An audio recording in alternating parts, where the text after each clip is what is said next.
Daily life example ఎట్లా చెప్పినా అంటే ఇది వితౌట్ రేంజ్ అంటే వితౌట్ నంబర్స్ అంటే 1 2 3 4 ఇట్లా సీక్వెన్స్ ఆఫ్ నెంబర్స్ లేకుండా 1 10 15 ఇట్లా అంటే అంటే ఈజీగా అట్లా తెలియదు కదా, ఐడెంటిఫై కాదు మనకి.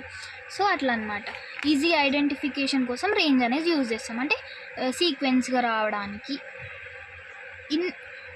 ఇన్ ఎందుకు యూజ్ చేసినాం చెప్పిన, సీక్వెన్స్లో 1 1 రోల్ నెంబర్ చెప్పడం కోసం, అంటే రోల్ నెంబర్స్ 1 1 లైన్గా చెప్పడం కోసం. స్టార్ట్ చెప్పినైతే ఇది ఎగ్జాంపుల్ చెప్పేసిన. For variable in range start and stop, ఇదేంటి సింటాక్స్ అన్నమాట.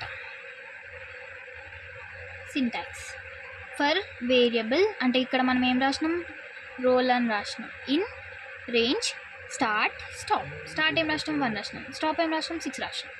స్టేట్మెంట్ ఏం రాసినాం, ప్రింట్ రోల్ నంబర్, రైట్, ఇక్కడ రోల్ అని రాసినాం కదా. ఇప్పుడు ఇక్కడ రేంజే కాకుండా ఇంకా మనం డిఫరెంట్గా యూజ్ చేసుకోవచ్చు అనమాట. ఇక్కడ రేంజ్కి బదులుగా హాయ్ అని రాసినాం అనుకోండి, ఇప్పుడు ఈ డబుల్ కోట్స్ లోపల పెడితే ఏమవుతుంది, ఇక్కడ ఉన్నది మాత్రమే ప్రింట్ అవుతుంది. ఇట్లా హలో డబుల్ కోట్స్ లోపల పెట్టినాం కదా, అవుట్పుట్ ఏమొస్తుంది, ఇప్పుడు ఇది ఉన్నది కదా, ఇదే అవుట్పుట్ వస్తుంది, HELLO, రైట్, ఇట్లా ప్రింట్ అవుతుంది. ఇదాన్ని ఏమంటాం, స్ట్రింగ్స్ అంటాం. మెయిన్గా మనం 3 టైప్స్ యూజ్ చేస్తాం, రేంజ్, స్ట్రింగ్స్, లిస్ట్ అని యూజ్ చేస్తాం. లిస్ట్ థర్డ్ టైప్ కదా. ఇక్కడ ఇన్ వస్తుంది, for number in square brackets 1 2 3. Square brackets ఎందుకు యూజ్ చేస్తాం, ఇది ఒక లిస్ట్, అంటే ఒక బ్యాగ్ లోపల 1 2 3 అనే అంటే 3 బుక్స్ ఉన్నాయి. 3 బుక్స్ మనకు లైన్గా రావాలంటే ఇన్ కావాలి కదా మనకి. సో అంటే ఫస్ట్ బుక్ తీసినాం, సెకండ్ బుక్ తీసినాం అట్లా, రైట్.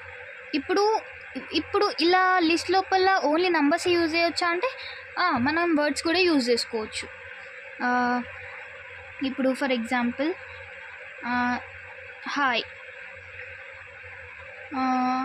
1, హలో